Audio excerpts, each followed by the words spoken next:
જેવું જોવો ને પછી જ બોલજો. તમે ખાલી સાંભળ્યું હોય તો કોઈ વિશે કોમેન્ટ ન કરતા, નકર આપણે બધા ઉપર કોમેન્ટ કરીએ. અમારે એક જગ્યાએ કથા હતી, પછી અમે અમારે દ્રષ્ટાંત દેવાય, બીજા કોઈને શું કામ દેવા?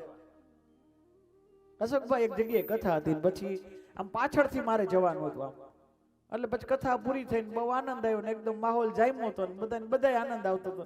પછી આમ હું પાછળથી નીકળ્યો તો એમ બધે ઊભો હતો, ત્યાં સત્સંગ થાય, થોડીક વાર ઓલા કથાના યજમાનો આગલે દિવસના આયોજનો વિશે ચર્ચા કરતા. એવામાં બે બેન ઊભા વાતો કરે, એને ખબર નહીં કે જેની વાતો કરી અહીંયા જ છે. તો પછી એક બેન કહે, મહારાજ બહુ સારું બોલે છે, નાની ઉંમરમાં મહારાજ પાસે બહુ જ્ઞાન, મહારાજ બહુ સારું બોલે. આવું એક બેન કીધું ને તો બીજા કે કેટલી કલાક બોલે જો તો, 2 વાગ્યાના આવીને ગોઠવાઈ ગયા, 7 વાગ્યા લગી બોલે, એને ગળું ન દુખે જો તો, પાણી ન પીવે ને બહુ સારું બોલે. તો બીજા બેન શું કે ખબર છે, એમને એમ ન બોલતા હોય, 2 તપેલા દૂધ પી જતા હોય આ લોકો, અને દૂધ પી તો અમારું આયા મંગાવીને પી છે, ગાંઠના પૈસામાં તમારે શું ચિંતા કરવાની મારા વાલા. પણ કોઈ જોયું દૂધ પીધું એવું 2 તપેલા? કોઈ જોયું ન હોય પણ બોલે ખરી, જોયું ન હોય તોય બોલે. હમ ઉસકી બાત કરે जिसे हम देखे. કાને સાંભળેલું ખોટું હોય મારા વાલા, કાન સાંભળે ને એ ખોટું હોય. આપણે કેમ મારા હગા કાને સાંભળ્યું છે તો એ ખોટું હોય. જબ તક દેખે નહીં તબ તક બોલે નહીં. જેમ તેમ બોલવાનું નહીં કોઈના વિશે. कभी तो सुना हुआ तो गलत हो सकता है, देखा हुआ भी गलत हो सकता है. તો બધા એમ જ કહે, કોઈ સારું કે એની વાત કરવામાં મુઠ્ઠી બંધ રાખવા જેવું છે. તો તું કાં બંધ રાખ, ખોલી નાખ ને. હવે આટલી ખોલી ભેગી આટલી ખોલ નાખ. કોઈ વિશે કોમેન્ટ ન કરીએ.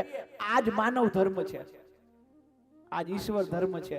ખબર ન હોય ત્યાં લગી ન બોલતા. કોકે કોકનું ચરિત્ર બનાવ્યું હોય મારા વાલા, કોકે મહેનત કરીને સંપત્તિ બનાવી હોય, અને પછી એવી કોમેન્ટ કરે રૂપિયા વાળા થયા ને એમને ન થયા હોય, તમને ન ખબર હોય. અત્યારે આડાવડા થયા વગર કોણ મોટું થયું છે તમને દેખાડો જ કરી. તમારે કરવું છે, મોકો નથી મળતો, બાકી તમે એના આગળ મોડ પડ્યા જાઓ. એને મોકો મળ્યો ને આપણે નથી મળ્યો. એનું કર્મ કરે મારા વાલા, આપણે આપણું કર્મ કરવાનું. એ કોકની લીટી શું કામ મોટી કરવાની? આપણી મોટી એનાથી કરતા ન કરતા ભગવાનને પ્રાર્થના કરવાની. અરે ઓલું બહારનું મચ્છર કરડે ને એના માટે તો દવાઓ છે, પણ અંદર જે મચ્છર કરડે છે ને એની દવાઓ જ નથી. બહાર કરડે ને મચ્છર કહેવાય, અંદર કરડે ને મચ્છર કહેવાય. મચ્છર નો અર્થ થાય મતઃ અગ્રેસર હતી મચ્છર, મારાથી કોઈ આગળ નીકળવો જ ન જોઈએ એને મચ્છર. અને આ કરડે ની બહુ ખતરનાક. કોઈ આગળ વધતું હોય ને તો ભગવાનને 2 અગરબત્તી દીવા વધારે કરજો. તમારો ભાઈ આગળ વધતો હોય, તમારો કુટુંબનો કોઈ છોકરો આગળ વધતો હોય, તેથી ભગવાનને દીવો કરીને એમ કહેજો, ભગવાન આજ આનો સૂર્યોદય થયો છે, જો મારો થાય તો ભગવાન તું મારો સૂર્યોદય કર, કાલ હું એના જેમ હું આગળ વધું. આવી પ્રાર્થના કરવાની હોય. એ પામવા માટે, પૈસો મેળવવા માટે, પામવા એટલે પૈસો મેળવવા માટે પ્રયત્ન જરૂર કરાય, પાપ નો થાય, એ ધ્યાન રાખજો. પૈસો મેળવવો હોય તો પ્રયત્ન કરાય, પાપ નો થાય આપણાથી. અને પાપનું બાપનું બેનું કેવું જ ગજબ છે. એ અત્યારે માણાને પાપ આરે જામે, પાપ આરે એવું જામે, રોજ કરે, એને જરીએ ન મૂકે આગું, પાપને દૂર ન જવા દે. પાપ આરે જામે ને બાપ આરે બગાડીને બેઠો હોય.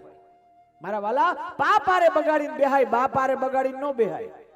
પાપને કહેવાનું કાન પકડીને હાલે નીકળ મારા ઘરમાં, પાપ મારા ઘરમાં ન જાય. મારા ઘરમાં મારો બાપ બેઠો છે, ત્યાં લગી પાપ ક્યાંથી આવે મારા વાલા? બાપ આરે સમજીને રહેવાનું હોય.